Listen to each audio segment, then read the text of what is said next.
Muy buenas noches, bienvenidos a otro programa de Plataforma. Esta semana hemos conocido por parte del Ministerio de Hacienda y del Ministro de Hacienda en particular el presupuesto general de la Nación para el 2020. El ministro se presentó a la Asamblea Legislativa el lunes 30 de septiembre, que era el último día para poder presentar el proyecto de presupuesto para consideración de la Asamblea Legislativa, en particular para la Comisión de Hacienda y Especial de Presupuesto, que va a tener que comenzar a analizarlo. A grandes rasgos, el presupuesto lo que muestra es un incremento en el gasto. El año pasado, si ustedes recordarán, fueron más o menos 6.700 millones de dólares el total de lo que se presentó del presupuesto. De eso había 800 millones de dólares que eran para el préstamo o los bonos que se vencen ahora en diciembre del 2019. Estos bonos eran de la época de Mauricio Funes, de diciembre del 2009, que fue el primer año de la administración del presidente Funes. Estos bonos entonces iban incluidos dentro del presupuesto, por lo tanto el presupuesto no era de 6.700 millones, sino que era de 5.900 millones de dólares. Esto se compara con los 6.400 millones de dólares, 6.426 millones de dólares, que es lo que están presentando para este año 2020. Eso quiere decir, a su vez, que el incremento es de 8.7%. Es un incremento bastante elevado el que estamos observando, el que se está presentando a la Asamblea Legislativa, y el déficit que lleva, el financiamiento que requiere este presupuesto es de 755 millones de dólares. Recordemos que el año pasado pidieron 1.300 millones de dólares, pero de esos 800 era para el refinanciamiento de los bonos, por lo tanto son más o menos 491 millones de dólares, lo que era efectivamente para financiar el presupuesto del año 2019. Entonces, de esos casi 500 millones se está pasando a 755 millones de dólares la necesidad de financiamiento que plantea el ministro de Hacienda a los señores diputados. Entonces, eso implica un incremento importante, fuerte en el déficit que va a llevar el presupuesto, en las necesidades de financiamiento, y por lo tanto esto va a venir a incrementar la deuda que tiene el país, y eso pues obviamente en la medida que en número de dólares se incrementa el endeudamiento, pues también con un porcentaje del PIB se va a tender a incrementar, porque la economía, según las estimaciones del Banco Central, ellos siguen manteniendo que el próximo año podría crecer 2.5% y que la inflación es de 1%. ¿Por qué es importante la inflación? Porque el crecimiento nominal, o sea, en número de dólares, digamos, es de un 2.5 más un 1% de inflación, o sea, más o menos 3.5% es lo que crecería la economía el próximo año según las estimaciones que hace el Banco Central. El Banco Central sigue sosteniendo que este año va a crecer 2.3% la economía. Entonces, el primer tema que quiero que abordemos es el de si la economía va a crecer 2.3% este año y 2.5% el próximo año. Y si la inflación va a ser de 1% el próximo año o no. En este momento, o a este momento, digamos, estamos ya a principios de octubre, lo que hemos observado es que el crecimiento de la economía de El Salvador se ha venido desacelerando este año. El presidente del Banco Central dio a conocer esta semana, el lunes recién pasado también, que el crecimiento trimestral del Producto Interno Bruto, o sea, de los meses entre abril y junio, el segundo trimestre del año, fue de 2%. Eso quiere decir que eso es inferior al 2.3% que el presidente del Banco Central sigue sosteniendo que va a crecer la economía este año. Pero lo más interesante es observar cómo ha variado ese crecimiento del segundo trimestre del año pasado en comparación con el segundo trimestre de este año. El año pasado había crecido a 2.7% y este año es 2%. Eso quiere decir que ha perdido 7 décimas de punto porcentual el crecimiento de la economía. Entonces, estamos viendo una desaceleración en el crecimiento de la economía. Y si el año pasado creció a 2.5%, inicialmente había dicho el Banco Central que estimaba 2.5% para este año. después lo redujo en abril a 2.4% y en junio a 2.3%, y ahora conocemos este dato del 2%. Y al ver el IVAE, que es el indicador de variación de la actividad económica de los últimos meses, estamos viendo crecimientos alrededor del 2% también. Y este tercer trimestre, o sea, los meses de julio a septiembre, no se ve que haya habido un repunte de la economía, sino que anda más o menos en los mismos niveles. Mi estimado es que el máximo que va a crecer la economía este año es 2%, probablemente algo menos del 2%. Pero lo que se está planteando para el próximo año es una situación económica más complicada a nivel internacional. Ya lo hemos hablado en otros programas. Estamos viendo desaceleraciones en la gran mayoría de economías del mundo, o sea que están creciendo menos ahora y que se espera que crezcan menos todavía el próximo año. Hay economías que ya están en recesión. Recesión quiere decir que ya no están creciendo, sino que están reduciendo su crecimiento. Su tasa de crecimiento es negativa en este momento. Ya lo hemos conversado también. Hay países en América Latina que son ejemplo de esa recesión que se llama, como son Nicaragua, Venezuela, Brasil, Argentina, el mismo México. Países como Nicaragua, que está cayendo en menos 5.5% la economía, lo mismo en Argentina, una cantidad similar. En Venezuela con 35% de caída, Brasil y México están en crecimiento de alrededor de 0, menos 0.1, o sea, estamos viendo una desaceleración muy importante en esta región del mundo. Pero además estamos viendo recesiones en países como Alemania, por ejemplo, con una leve recesión de menos 0.1%, lo mismo en Inglaterra, en Italia, lo estamos viendo también en Asia, en países como Singapur, con una caída del 3.3%.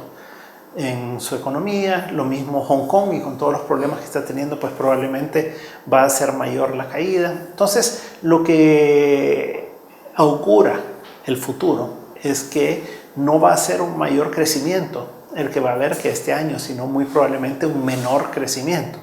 Hay quienes dicen que Estados Unidos puede tender a reducir significativamente su tasa de crecimiento. Algunos creen que puede haber recesión en Estados Unidos, lo cual sería grave para un país como el nuestro. Entonces, yo creo que la sobreestimación del crecimiento para el próximo año lleva a una sobreestimación de los ingresos que va a recibir el fisco. Y entonces, si se aprueban esos 6.400 millones de dólares, asumiendo que va a crecer la recaudación de impuestos en base a los supuestos de 2.5% de crecimiento para el próximo año y de 1% para la inflación, o sea, un crecimiento nominal de más o menos 3.5%, si eso no se da, la recaudación de impuestos entonces va a tender a crecer menos de lo que el fisco está proyectando para este próximo año.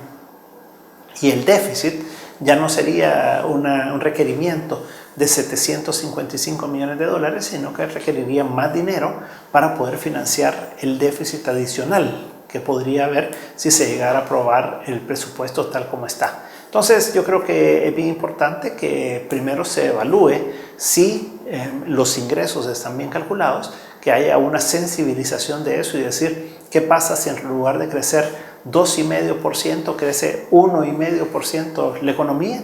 Y si en lugar de que haya una inflación del 1%, que haya una inflación de 0%, por ejemplo. Y poder decir, bueno, ¿cómo variarían los ingresos tributarios, los impuestos que recaudaría el gobierno? Y tener eso en consideración a la hora de aprobar el techo que se estaría aprobando de gasto, porque de otra manera el déficit va a ser mayor y la necesidad de emitir más deuda va a ser mayor. Ahora, un tema importante dentro de todo esto es que al darse estas circunstancias, al darse estos números que estamos hablando, entonces es muy probable que varios parámetros de la ley de responsabilidad fiscal no se estén cumpliendo. Entonces esto llevaría a que hay que bajar y reducir al que los techos se cumplan. Ahí hay una serie de variables, por ejemplo, el total de las remuneraciones con respecto al Producto Interno Bruto, cuánto se paga en salarios del gobierno, el total de la deuda del gobierno que no pase el 70% del PIB. Entonces, hay una serie de variables que hay que analizarla ya con detenimiento una vez que se tenga los datos ya completos del presupuesto. Por el otro lado, lo que se ve en el gasto es que hay ciertos incrementos de gasto en algunas cosas que son inevitables, digamos. Por ejemplo, la Corte Suprema de Justicia, el sistema judicial, tiene por constitución la asignación de un monto que depende de la recaudación de impuestos, que es el 6%, y eso por constitución. Entonces, si la proyección de recaudación de impuestos crece, eso implica que lo que hay que darle al Poder Judicial, pues también se incrementa en esa misma proporción. O sea que eso lleva un incremento. Por el otro lado, también recordemos que se aprobó un incremento en el FODES, que es lo que se le entrega de parte del gobierno central a las alcaldías. Y eso se incrementó en 25%. A veces cuando la gente escucha que creció de 8 a 10, la gente dice, son 2 puntos. No. Esos 2 puntos son un 25% de incremento. Ya cuando uno lo ve en dólares, esto es más de 100 millones de dólares, que tiene que ser también incluido en el presupuesto de este año. Por el otro lado, los intereses también de la deuda, en la medida que la deuda ha venido subiendo, pues esos intereses también crecen para el próximo año. Pensiones, también el gasto en pensiones viene creciendo año con año porque hay un incremento en tasa de interés que quedó estipulado en la reforma de ley del 2017 y que esto es anualmente medio punto. Entonces, esto y otras cosas implican un mayor gasto en pensiones. Por el otro lado, hay carteras a las que el gobierno quiere darles un incremento de sus fondos. Por ejemplo, en el tema de los militares hay un crecimiento del gasto del Ministerio de Defensa porque se incluye ya para el próximo año los gastos que han venido siendo aprobados trimestralmente, que son los bonos de los soldados y que son los viáticos que ellos obtienen. Entonces, esto ya se va a incluir en el presupuesto, por lo tanto se incrementa eso para el próximo año. Ha habido críticas en algunos medios en los que se dice el incremento proporcional del Ministerio de Defensa es más alto que el incremento que se le está dando al Ministerio de Educación. A pesar de que a Defensa se le incrementa 27 millones y a Educación 42 millones de dólares, el incremento porcentual cuando Defensa tiene 140 millones de dólares de presupuesto en el 2019 y el Ministerio de Educación tiene más o menos 1.000 millones de dólares en su presupuesto, entonces a pesar de que es una mayor cantidad en dólares proporcional a una cantidad mayor, pues resulta ser un incremento porcentual más alto el del Ministerio de Defensa que el del Ministerio de Educación. Entonces, Educación tiene un pequeño incremento, lo mismo que Defensa. Salud también tiene algún incremento para el tema de medicinas, pero son como 84 millones de dólares lo que se incrementa para salud. Así que esos son como los rubros más importantes, digamos, son las apuestas del gobierno. En el tema de seguridad, pues todos hemos sido testigos de los incrementos en gasto que han venido teniendo todas las instituciones relacionadas a la seguridad y la defensa, y hemos sido testigos también de los préstamos que está pidiendo el presidente que se aprueben. Ya los que ya se aprobaron de financiamientos, como el de los 91 millones del Banco Centroamericano de Integración Económica, que está pendiente de aprobación en este momento en la Asamblea Legislativa, y otros préstamos que vienen en cola también para poder financiar la segunda, la tercera etapa de ese plan de seguridad que ha planteado el gobierno. Entonces, ahí hay como un esbozo, digamos, en general de cómo se ve el presupuesto. Hay que entrar en muchos más detalles, en próximos programas lo vamos a ir haciendo también. Mis comentarios, digamos, ya personales en esto, es que hay que ser muy cautelosos en cuanto al cálculo de los ingresos. No hay que sobreestimarlos porque después vienen los problemas. Por el otro lado, hay que ser mucho más austeros con el gasto. Una de las cosas que se esperaba para este presupuesto es que el gasto no creciera en más que la tasa de crecimiento de la economía. Supongamos que la economía fuera a crecer un 1,5%, por decir algo, y que la inflación fuera 0. Entonces, probablemente el crecimiento no debería sobrepasar 1,5 o 2%, no el 8,7% que está creciendo. Entonces, Eso creo que debería de ajustarse para que no tengamos problemas en un futuro cercano. Por el otro lado, también hay que establecer bien las prioridades. Yo no termino de ver un plan de gobierno que se vea reflejado en el presupuesto, porque recordemos que un gobierno viene, plantea sus objetivos generales, de ahí saca objetivos específicos, de ahí lo operativiza en las diferentes carteras de Estado que vayan a ser la prioridad, y después de las metas que se establecen llega el presupuesto para poder financiar esas metas y cumplir con los objetivos que se plantean. Entonces, eso no lo veo por ahora. Se esperaba que hubiera una reducción en el número de plazas del gobierno. Se había comentado desde el Plan Cuscatlán que había un exceso de grasa en el gobierno, que se podía reducir una cantidad de puestos, y eso tampoco se está viendo. O sea, aparte del esfuerzo inicial que hizo el presidente Bukele al entrar al gobierno con aquellas 700 plazas, de las cuales ya se le revirtieron bastantes porque no se cumplió con los procedimientos de ley. Entonces se esperaba que para este próximo presupuesto y este próximo año, pues que ya se pudiera ir reduciendo el gasto en remuneraciones del gobierno, y que eso también les permitiera cumplir con la ley de responsabilidad fiscal.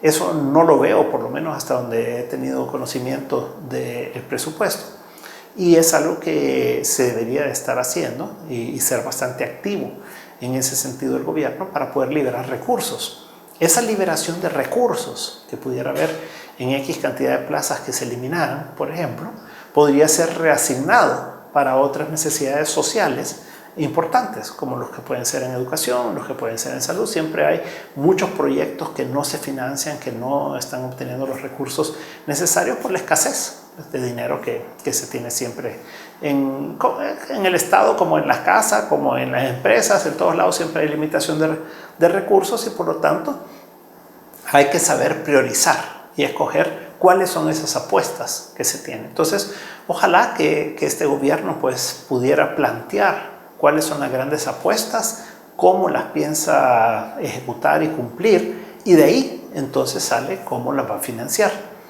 Los grandes proyectos no se percibe nada todavía tampoco, o sea, no se ven los estudios de factibilidad tampoco. Por ejemplo, el aeropuerto de Oriente no estamos viendo nada. Lo que estamos viendo es una ejecución de lo que venía de arrastre. El bypass de San Miguel, ese bypass había sido aprobado su financiamiento en el 2015, y ahora, después de todo este proceso, es que ya se está comenzando a ejecutar, porque ya había todo un trabajo hecho previamente. Cualquier cosa que se quiera iniciar, por ejemplo, si ahorita dijeran queremos comenzar a evaluar la posibilidad del proyecto del aeropuerto, desde este momento hasta que la factibilidad termine y se cumpla ya con los requisitos, que se tenga el diseño, que se tenga todos los permisos y que se logre financiar, son al menos 3 años para que esto pudiera ya comenzar a poner la primera piedra, digamos. Y después la ejecución. O sea que si no se apuran en este gobierno, lo que va a ocurrir es que, aunque les dé positivo el resultado, aunque comiencen la obra, la va a venir a inaugurar el próximo gobierno, y no lo va a poder hacer este gobierno. Entonces, creo que todavía nos falta que ver un plan efectivamente del gobierno, cuáles son sus prioridades, y que eso quede reflejado en el presupuesto. No se puede percibir por ahora mayor cambio porque hay muchas rigideces en el presupuesto, pero tampoco se ven las apuestas. Bueno, ojalá que eso vaya cambiando en los próximos años. Ya para ahora pues es probable que sea muy tarde para eso.